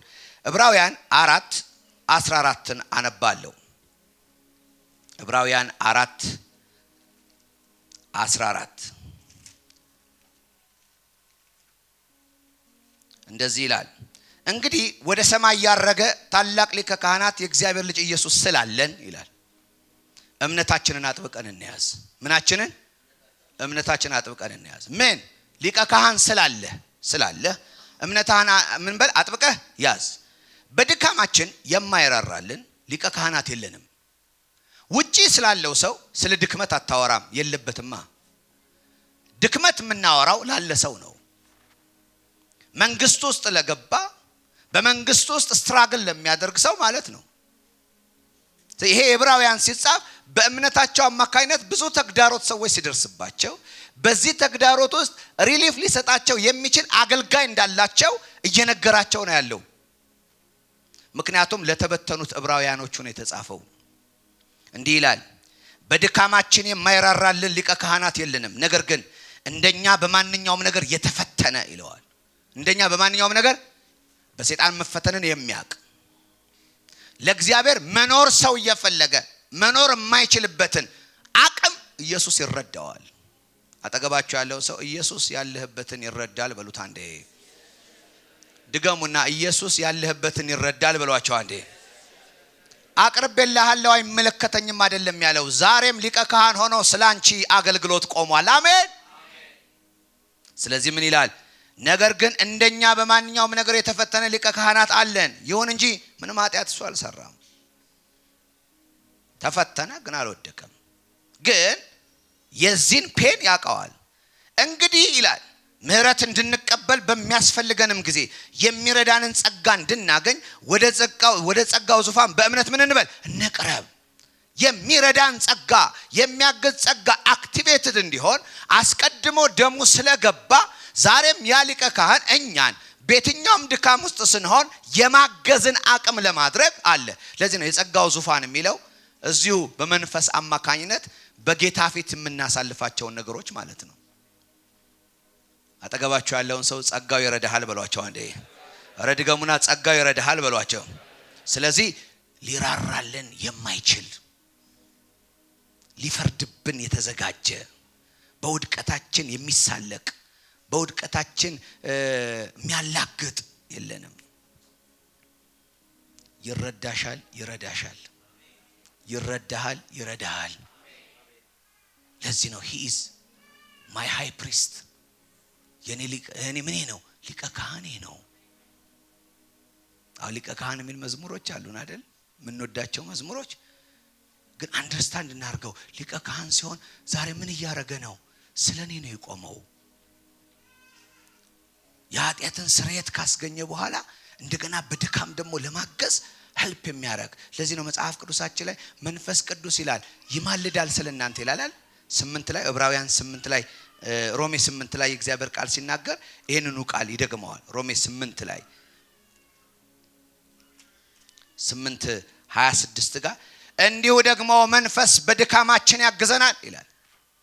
እንዴት መጸለይ እንደሚገባን አናውቅም፣ መንፈስ ግን በቃላት ሊገለጥ በማይችል መቃተት በእኛ ይማልዳል። እዚህ ጋርም ይማልዳል ነው የሚለው፣ ሮሜ ላይም ይማልዳል ነው የሚለው። ስለዚህ የመጀመሪያውን ማስታረቅ ሳይሆን እዚህ ክፍል ላይ ሄደን ስንመለከት ፍጥረት ሁሉ በምጥ እንደተያዘ እናውቃለን ይላል። ጭንቅ ነው ይላል፣ አስቸጋሪ ነው ይላል። ላይ ስትመለከቱት ፍጥረት እንኳን ከዚህ ከተያዘበት ፈንቅሎ መውጣት ይመኛል ይላል። እኛም የሰውነታችንን ቤዛ እየጠበቅን በውስጣችን እንቃትታለን እንዲያልቅና በዚህ ስጋ ውስጥ ያለን ፈተና እንዲቋጭ እንሻለን እንፈልጋለን ይላል። ግን ይልና መንፈስ ድካማችን ምን ያደርጋል? ያግዛል። እንዴት መጸለይ እንደሚገባ አንዳንድ ጊዜ መጸለይ ራሱ እንዴት እንደሚገባ አታውቅ። ስለዚህኛው ምንድነው ማለት? ስለዚህኛው ምን እንደሆነ ይጣፋል። በዚህ ጊዜ በማይነገር መቃተት ምን ያደርጋል? በእኛውስ ምን ያደርጋል? ይቃትታል። አጠገባቸው ያለ ሰው ንገሩልኝ፣ ዛሬም ይማለድልሃል በሏቸው፣ ይቃተትልሃል በሏቸው አንዴ። እውነቴን ነው የምነግራችሁ። ለዚህ ነው ሰዎችን ስትመለከቱ በሰዎች ላይ መፍረድ የሌለባቸው ሊቀ ካህናቸው አፍፊት እንደቆመ በማወቅ መሆን አለበት። ዘወትር እግዚአብሔር አምላክ ጸንተው መቀጠል እንዲችሉ መልጃም ሁሉ ያደርጋል። he is our intercessor። ማላጅ ነው ይለዋል። ስለዚህ ኢየሱስ እኛን ከማዳን ደሙን ከማቅረብም ባለፈ ዛሬ ባለንበት ሰውነትን ስለቀመሰ ሰው የሚመጣበትን ተግዳሮት ያውቀዋል፣ ይረዳዋል። በመናልፈባቸው ነገሮች ውስጥ ያለውን ነገር ያግዛል። ወገኖቼ ዛሬን ስንካፈል ይሄን እንድታስቡ ፈልጋለሁ። ደሙን ተካፈልኩ ስጋውን ተካፈልኩ ብላችሁ ስርዓት እንድታደርጉ አይደለም። አንድ ነገር እንድታስቡ ያስፈልጋል። ሊቀ ካህን አለኝ። ዛሬ ይሄን ነው መተውላችሁ። እስቲ ኢየሱስ ሊቀ ካህኔ ነው በሉ አንዴ። ድገሙና ኢየሱስ ሊቀ ካህኔ ነው በሉ አንዴ። የእውነተኛይቱ ድንኳን አገልጋይ ነው በሉ አንዴ። አገልጋይ ነው፣ ዛሬም ያገለግላል። ማንን? ስለኔ አገልግሎት ያገለግላል። ክብር ለእግዚአብሔር ይሁን። ሁላችንን እንጸልያለን በጌታ ፊት። ዲያቆናቶች እየተዘጋጁ ድካም ላይ ያላችሁ ሰዎች አላችሁ፣ አይዟችሁ። ሊቀ ካህናችሁ ዛሬም ስለናንተ ይታያል። እንግዳ ሆናችሁ በመካከላችን ያላችሁ ኢየሱስ ክርስቶስ እንደ ግል አዳኛችሁ ያልተቀበላችሁ ሰዎች ካላችሁ ዛሬ በእውነት መስዋዕቱም አቅራቢውም ሆኖ ከሞት በመነሳት የእግዚአብሔር ልጅ ሆነው የናዝሬቱ ኢየሱስ ስለናንተ ሊታይላችሁ ራሱን አሳልፎ ሰጥቷል። ይህ ኢየሱስን ሞቱን ትንሳኤውን ስትቀበሉ የዘላለም ሕይወት አሁን ይኖራችኋል። ከሞት ወደ ሕይወት ተሻገራላችሁ። እግዚአብሔር ይቀበላችኋል። ከሞተ ህሊና ነፃ ትሆናላችሁ። እግዚአብሔርን ለማምለክ የምትችሉበት አቅም ይለቀቅላችኋል። እንዲህ አይነት ሰው ካለ ወደፊት መጥቶ ጌታን እንዲቀበል ጋብዛለሁ። ጌታ የተባረከ ይሁን። ሌሎቻችን ግን እንጸልያለን። ክብር ለእግዚአብሔር ይሁን። ርቀት የተሰማችሁ ሰዎች፣ ጉድለት የተሰማችሁ ሰዎች ዛሬም የማይለቅና የማይተው ሊቀ ካህን እንዳላችሁ እንድታስቡ ይሁን። አሜን። ዛሬ ሊቀ ካህናችን ሃሌሉያ ያቀረበውን ይህንን ስጋና ደም ስንካፈል ሃሌሉያ ዛሬ የእምነት ኃይል የእምነት ጉልበት በላያችን ላይ ይመጣል። ሃሌሉያ። እንዲህ አይነት ሰው መካከላችን ጌታን ያልተቀበለ ካለ እናንተን እየጠበቅን የእግዚአብሔርን ቃል አነባለሁ እኔ። ክብር ለእግዚአብሔር ይሁን። ሃሌሉያ ሃሌሉያ ሃሌሉያ ሃሌሉያ ሃሌሉያ። የዕብራውያን ጸሐፊ ሲናገር እንዲህ አለ፣ እንግዲህ እንዲህ አለ ወደ ሰማይ ያረገ ታላቅ ሊቀ ካህን የእግዚአብሔር ልጅ ኢየሱስ ስላለን እምነታችንን አጥብቀን እንያዝ። ዛሬ እምነታችሁን አጥብቃችሁ እንድትይዙ ይሄ ማዕድ በኢየሱስ ስም ያገለግላችኋል። አጥብቃችሁ እንድትይዙ፣ ከእምነታችሁ እንድትወጡ፣ ተስፋ እንድትቆርጡ። በዚህ ህይወት ውስጥ እኔ ብቁ አልሆንኩም፣ ሞክሬዋለሁ፣ አልቻልኩም፣ በብዙ አይነት ሁኔታ ውስጥ ሰነካከላለሁ፣ አቅሜ ደክመዋል፣ ሰዎችም ሲመለከቱኝ ደካማዋ ክርስቲያን ብለው ነው የሚቆጥሩኝ፣ በቤተሰቤ በትዳሬ በተለያየ ነገር እኔን ሰዎች ሲያስቡ ደካማ እንደሆንኩ ነው የሚያስቡት ምትሉ ካላችሁ ዛሬ ስለናንተ አልፎ በአብቀኝ የተቀመጠ ታላቅ ሊቀ ካህን ስለናንተ አገልጋይ ኢየሱስ አለ። አገልግሎቱን አላቋረጠም። ሃሌሉያ። ዛሬም ያገለግላል። አሜን። የሚያገለግለው በመንፈሱ በኩል አንቺን በማጽናናት ነው፣ አንተን በማጽናናት ነው። ክብር ለእግዚአብሔር ይሁን። ጳራቅሊጦስ ሃሌሉያ ሃሌሉያ። ስለዚህ እምነታችሁን አጥብቃችሁ ያዙ። ዛሬም ኢየሱስ ስላንቺ እየታየ ነው። ዛሬም ለዘላለም ክህነትን ወስዶ ሃሌሉያ ከሞት የተነሳው ስላንቺ ነው። ከሞት የተነሳው ስላንተ ነው። ይህ ታላቅ ዋጋ የተከፈለው ስለኛ ነው። ሃሌሉያ።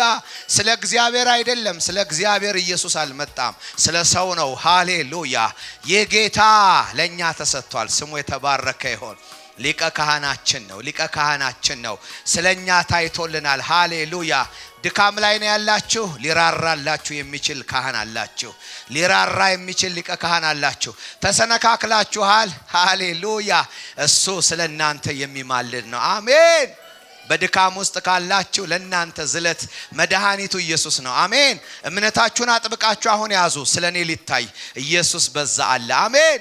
ስለዚህ እኔ ደካማ አይደለሁም፣ እኔ ትንሽ አይደለሁም፣ እኔ ወደኩ አይደለሁም፣ እኔ እግዚአብሔር የተቀየመው አይደለሁም፣ የገፈተረኝ አይደለሁም፣ ሁለተኛ እንዳትመጣ ያለኝ አይደለሁም። ዛሬም በእግዚአብሔር ፊት መቆም የምችልበት ኢየሱስ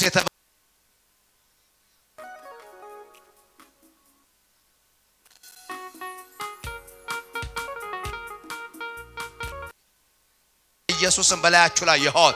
ይህ የእምነት ጉልበት አጥብቃችሁ እምነታችሁ እንድትይዙ መንፈስ ቅዱስ እንዲረዳችሁ በኢየሱስ ስም እኔ ጸልያለሁ።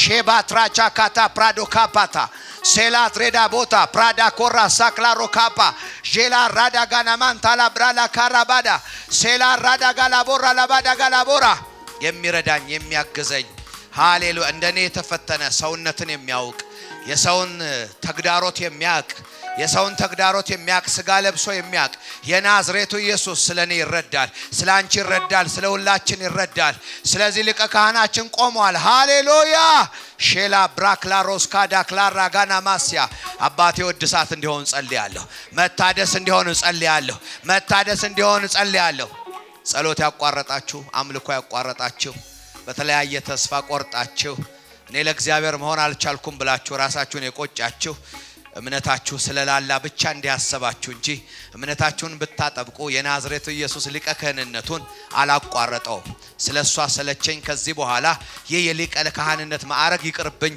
ሰውን በተመለከተ እስከዛሬ ድረስ ሆኜለታለሁ ከዚህ በኋላ አልሆንለትም ብሎ ሊቀ ካህንነቱን አላወረደም ዛሬም ሊቀ ካህን ሆኖ ቀጥሏል ሃሌሉያ ዛሬም በመቅደሲቱ እየታየ ነው ዛሬም የሚረዳ የሚያግዝ የሚያጽናና ድካማችንን የሚያውቅ ሃሌሉያ ኢየሱስ ሊቀ ካህናችን ሆኗል ሃሌሉያ ኦ አባት ሆይ እናመሰግንሃለን አባት ሆይ እንባርክሃለን እስቲ ትንሽ እንድታስቡ ላድርጋችሁ አቅም እንዲመጣላችሁ ኃይል እንዲመጣላችሁ በጌታ ፊት ጸልዩ ሃሌሉያ መቦረቅ በፊቱ እንድትችሉ ሃሌሉያ መነሳት እንድትችሉ ሃሌሉያ ሃሌሉያ ሊቀ ካህናችሁ እንድታስቡ ሊቀ ካህን የሆነው ስለ መልአክ አይደለም ሊቀ ካህን የሆነው ስለ ሰው ነው ሃሌሉያ ሃሌሉያ ዘወትር ይታይላቸዋል ይላል ዘወትር ይታያል ዘወትር ማለት ሁሌ ማለት ነው የሚቋረጥ ቀን የለም ስለዚህ በራስሽ ብቃት ልትታይ አትችይም ስላንቺ የሚታየው የናዝሬቱ ኢየሱስ ነው ለዚህ ነው ማንንም በክርስቶስ ቢሆን አዲስ ፍጥረት ነው የተባለው ለዚህ ነው ሃሌሉያ ሃሌሉያ ሃሌሉያ ሃሌሉያ ኦ ጌታ ሆይ ስላከምከን እናመሰግንሃለን ስላከምከን እናመሰግንሃለን ስላከምከን እናመሰግንሃለን ስላከምከን እናመሰግንሃለን ቃል ስለመጣ እናመሰግንሃለን መዳን ብቻ ሳይሆን ዛሬም እየታየ ሃሌሉያ ዛሬም የምትራራ ለኛ ስላለህ እናመሰግንሃለን ወገኖቼ ሊቀ ካህን ስለሆነ ነው መጽሐፍ ቅዱሳችን እረኛ የሚለው እግዚአብሔር እረኛዬ ነው የሚለውን ቃል መጽሐፍ ቅዱሳችን በዮሐንስ 10:10 ላይ ኢየሱስን እረኛ ይለዋል አሜን ሃሌሉያ እረኛ ከበግ ጋር ምን ይሰራል ሁሌ ሊጠብቅ ሁሌ ሊራራ ሁሌ ሊከተል መጠጣት ሲያስፈልጋቸው ሊያጠጣ መብላት ሲያስፈልጋቸው ሊያበላ ጉድጓድ ውስጥ ወድቀው ቢሰበሩ ጠግኖ ጀርባው ላይ ሊሸከማቸው ሃሌሉያ ሁሌ ከነሱ ጋር እነሱን ሊሸት እውነቴን ነው የምነግራችሁ ኢየሱስ እናንተን ነው የሚሸተው እኛን ነው የሚሸተው ኢየሱስ ሱረኛችን ነው ሃሌሉያ ሱረኛችን ነው ካህናችን ስለሆነ ሱረኛችን ነው ስለኛ ነው ያለው እረኛ ስለ በጎቹ እንዳለ ሁሉ የናዝሬቱ ኢየሱስ ስለኛ ነው ያለው አሜን ሃሌሉያ እግዚአብሔር እረኛዬ ነው የሚያሳጣኝም የለም ይላል በለመለመ መስክ ያሳድረኛል በረፍቱ ዘንድ ይመራኛል ስለ ስሙም የጽድቅን መንገድ መራኝ ሃሌሉያ በሞት ጥላ መካከል እንኳን ይላል ደግሞ መዝሙር 91 ላይ አንተ ከኔ ጋር ነህና ክፉ ምን አደረገም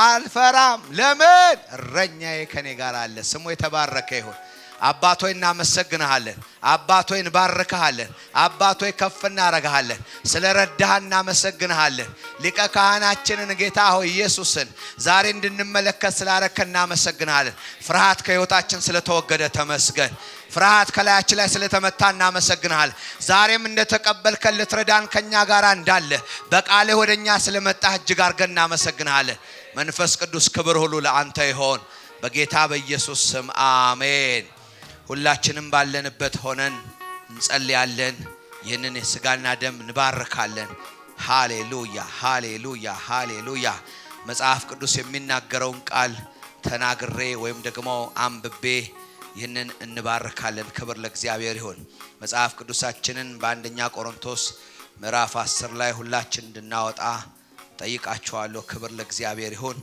ምናረጋው ነገር ከንቱ እንዳልሆነ እንድናውቅ መጽሐፍ ቅዱሳችን እንዲህ ይላል 10:16 የምንባርከው የበረከት ጽዋ ከክርስቶስ ደም ጋር ህብረት ያለው አይደለምን የምንቆርሰው እንጀራ ከክርስቶስ ሥጋ ጋር ህብረት ያለው አይደለምን እንጀራው አንድ እንደሆነ እኛም ብዙዎች ሆነን ሳለ አንድ አካል ሁላችንም አንዱን እንጀራ እንካፈላለን።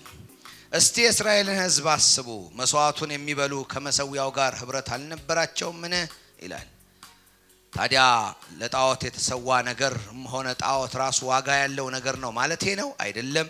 አሕዛብ የሚሰውት ለእግዚአብሔር ሳይሆን ለአጋንንት ነው። አጋንንት ጋር እንድትተባበሩ አልሻም። የጌታን ጽዋና የአጋንንትን ጽዋ በአንድነት መጠጣት አትችሉም። የጌታ ማዕድ ከአጋንንት ማዕድ ጋር ተካፋይ መሆን አይችሉም። ጌታን እናስቀናውን በብርታትስ ከእርሱ እንበልጣለንን ይላል።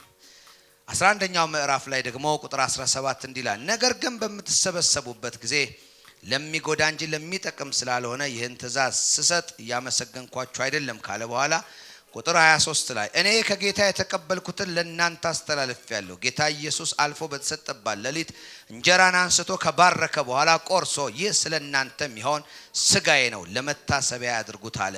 እንዲሁም ከራት በኋላ ጽዋውን አንስቶ ይህ ጽዋ በደሜ የሚሆን አዲስ ኪዳን ነው፣ ስለዚህ ከጽዋው በምትጠጡበት ጊዜ ይህን ለመታሰቢያ ያድርጉት አለ። ይህም እንጀራ በምትበሉበት ጊዜ ይህን ጽዋ በምትጠጡበት ጊዜ ጌታ እስኪመጣ ድረስ ሞቱን ትናገራላችሁ ይላል። ሃሌሉያ። ጌታ ሆይ በኢየሱስ ክርስቶስ ስም ይህንን ማዕድ እንባርከዋለን። ይህ ካንተ ዘንድ ለኛ የተሰጠ በአብ ፊት የቀረበ ስለኛ መስዋዕት ነው። ከዚህ መስዋዕት የተነሳ ህሊናችን ነፃ ሆኖ በአንተ ፊት መቅረብ እንድንችል ይህ ስለኛ ኃጢአት የተሰዋ መስዋዕት እንደሆነ አምነናል። ይህንን ስንካፈል ሞትህንና መስዋዕትህን እናስባለን። ከዚያም ባለፈ ሊቀ ካህናችን እኛን ሊያገለግል በዚያ እንዳለም እናስባለን። ጌታ ሆይ ይህ ማዕድ ካንተ ጋራ ህብረት ያለው ስለሆነ ዛሬ በዚህ ህብረት ምክንያት መካፈል እንዲሆን እንጸልያለን።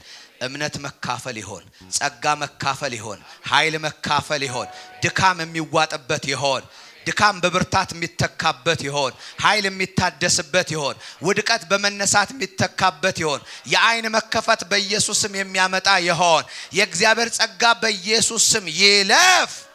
አባቶ እናመሰግንሃለን። ሁላችንም ወደኛ ይመጣል፣ የራሳችንን ፈንታ እናስቀራለን። ከዛ አንድ ላይ ነው የምንወስደው። ሃሌሉያ ሃሌሉያ።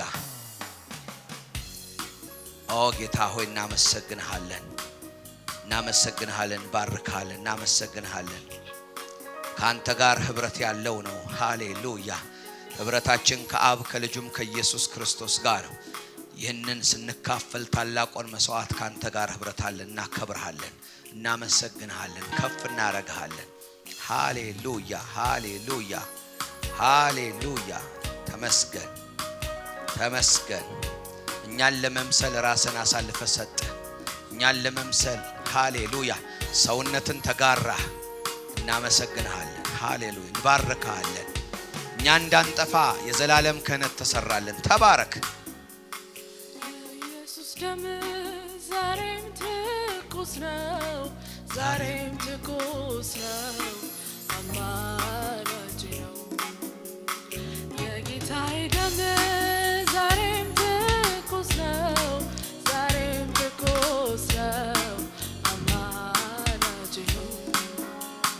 የጌታዬ ደም ዛሬም ትኩስ ነው፣ ዛሬም ትኩስ ነው፣ አማላጅ ነው። የጌታዬ ደም ዛሬም ትኩስ ነው፣ ዛሬም ትኩስ ነው፣ አማላጅ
ሁላችንም እንይዝና እንካፈላለን። ጌታ ይባረክ።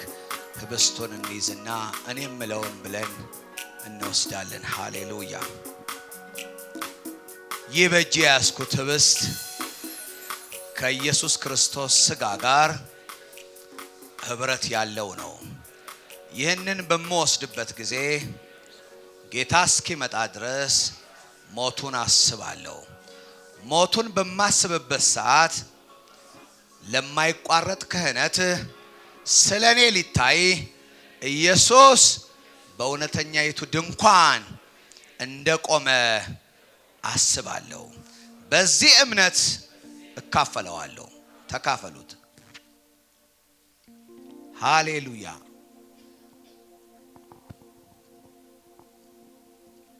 ታንክ ዩ ሎርድ።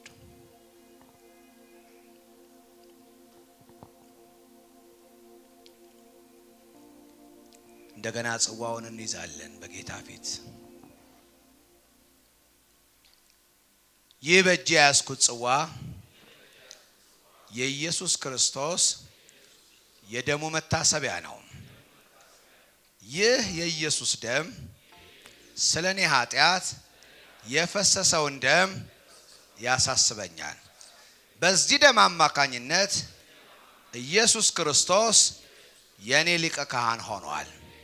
ስለዚህ ህሊናዬ ነፃ ሆኖ አምላኬን ለማምለክ እካፈለዋለሁ።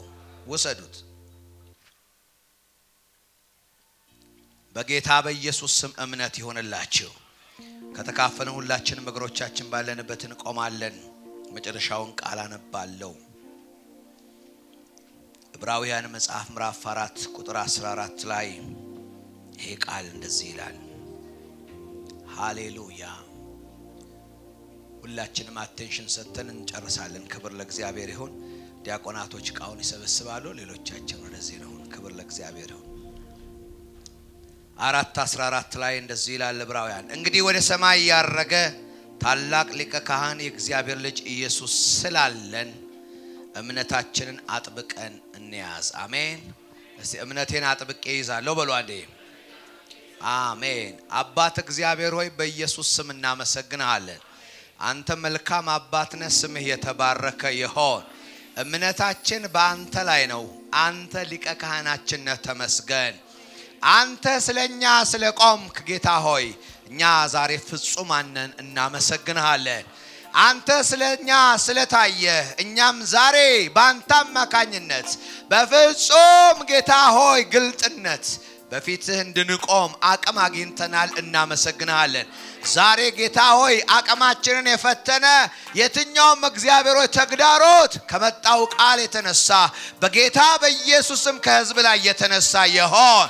ተስፋ መቁረጥ በኢየሱስም ይነሳ። አለመብቃት በኢየሱስም ይነሳ። መፍገምገም ከላያችን ላይ ይነሳ። ጌታ ሆይ በእምነት እንሆናለን፣ እናምናለን። አንተ ስለኛ ቆመሃልና ስለዚህ ህሊናችንን ዛሬ ንጹህ አርገን በፊትህ እንቆማለን። ስለተቀበልከን እናመሰግንሃለን። ስለሰራይክልን እናመሰግንሃለን። እየራራህልን ስላለን እናመሰግንሃለን። እያገዝከን ስላለን እናመሰግንሃለን። ክብር ሁሉ ለአንተ ይሆን በጌታ በኢየሱስ ስም አሜን። ስለ አምላካችን ከፍ ያለ እልልታና ጭብጨባ እንስጥ። ሃሌሉያ። አጠገባችሁ ያለውን ሰው ሊቀ ካህንህ ስላንተ ቆሟል በሏቸው። ስላንቺ ቆሟል። ጌታ የተባረከ ይሁን። ሃሌሉያ። እግዚአብሔር ስለሰጠን ስለዚህ መልካም ጊዜ ጌታን እንባርካለን። የሚያመጡላችሁ የተቆረሰ ዳቦ አለ። እሱን የምናረግበት ዋና ዓላማ በወር አንድ ቀን እንኳን አጠገባችን የሚያመልከውን ሰው የማውራት እድል እናገኝ። እሺ፣ እሱን የበላችሁ just chat አድርጉ for a few minutes። በቃ ለአንድ ሰዓት ያክል አውሩ፣ ችግር የለውም። ጌታ የተባረከ። ስለዚህ ይሄ ማዕዱ የሚደረግበት ምክንያት ጌት ቱጌዘር እንዲኖር ስለሆነ ዝም ብሎ ተቀብሎ ሩጫ አትሩጡ። ሰውን ተዋውቁ፣ ሰላም በሉ። ጌታ ይባረክ። የመጨረሻውን በረከት እንካፈላለን። ኃይልን በሚሰጠኝ በክርስቶስ ሁሉን ማድረግ እችላለሁ። በእኔ ውስጥ ያለው በዓለም ካለው ይበልጣል። ሻሎም ሻሎም ሻሎም ሻሎም ሻሎም። መልካም ከሰዓት በኋላ ይሆንላችሁ። ሰዎችን ሰላም በሉ። የፍቅር ሰላምታ ተቀባበሉ። ተባረኩ።